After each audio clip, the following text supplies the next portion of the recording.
Hello viewers, welcome to Jitendra's channel.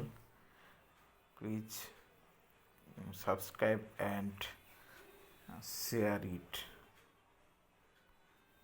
Hello friends, आप सभी का स्वागत है परफेक्ट मंत्रा में। मैं शैलेंद्र श्रीवास्तव आज आपके सामने एक और नया टॉपिक लेकर के आया हूं। आज का जो हमारा टॉपिक है वो है ऑब्जेक्शन हैंडलिंग का तरीका।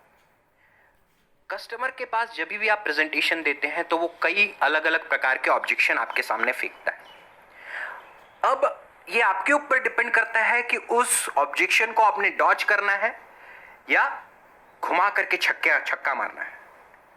तो आज भी एक ऐसा ऑब्जेक्शन लेकर के आ रहा हूं जिसको कि आप कई बार फेस करते होंगे, तो उसमें आपने क्या कहना है वो चीज मैं आपको बताऊंगा। तो आज का जो ऑब्जेक्शन है वो ये है कि कस्टमर कई बार बोलता है कि मेरे पास बहुत प्रॉपर्टी है।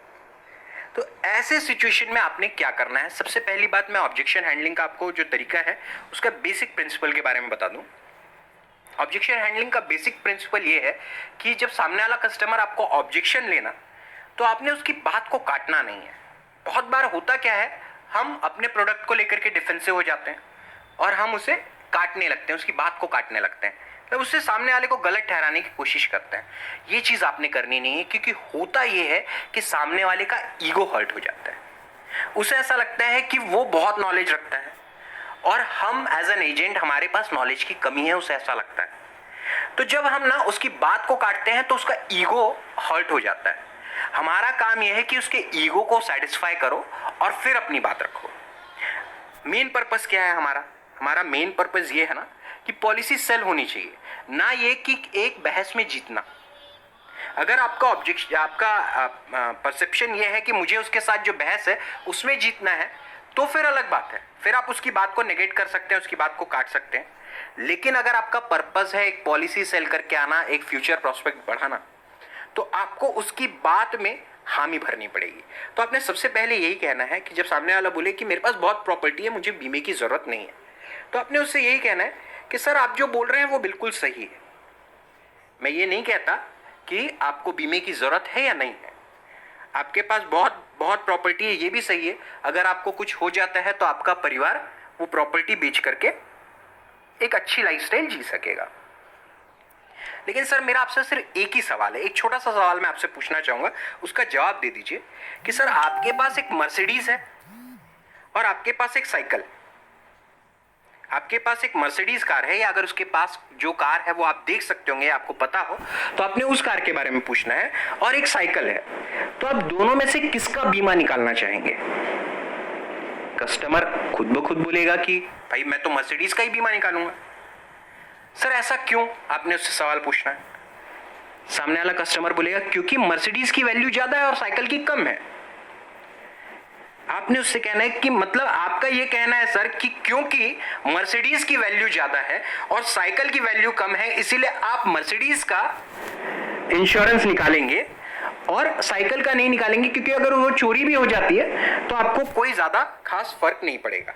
क्या मैं सही कह रहा हूं? सामने वाला बोलेगा बिल्कुल सही कह रहे हो। तो सर मैं वही तो समझाने की आपको कोशिश कर रहा हूं कि आप वो मर्सिडीज हैं, आप वो मर्सिडीज हैं और बाकी जो कुछ भी आपने बनाया है वो सब साइकिल है।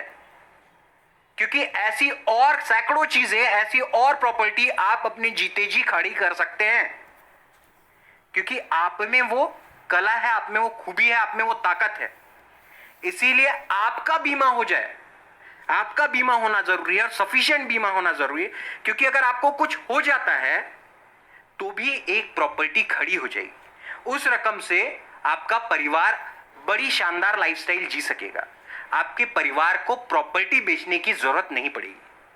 आप मुझे एक बात बताइए, क्या आपने प्रॉपर्टी इसलिए खड़ी की थी कि आपको अगर कुछ हो जाए तो आपका परिवार वो प्रॉपर्टी बेच करके एक और कोई जगह रहने के लिए चला जाए? जो इतना बड़ा घर आपने बनाया है वो किस लिए बनाया है? इसलिए बनाया है ना कि आपका पूरा परिवार इसी घर की, इसी छत के नीचे अपनी जिंदगी जिए, बहुत सारे खुशियों के पल बिताए। तो आप उसे बेचने पर, अपने परिवार वालों को बेचने पे मजबूर क्यों कर रहे हैं? आज ही बड़ा बीमा निकालिए, सही बीमा निकालिए, जो आपकी वैल्यू है उस लेवल का बीमा निकालिए सर।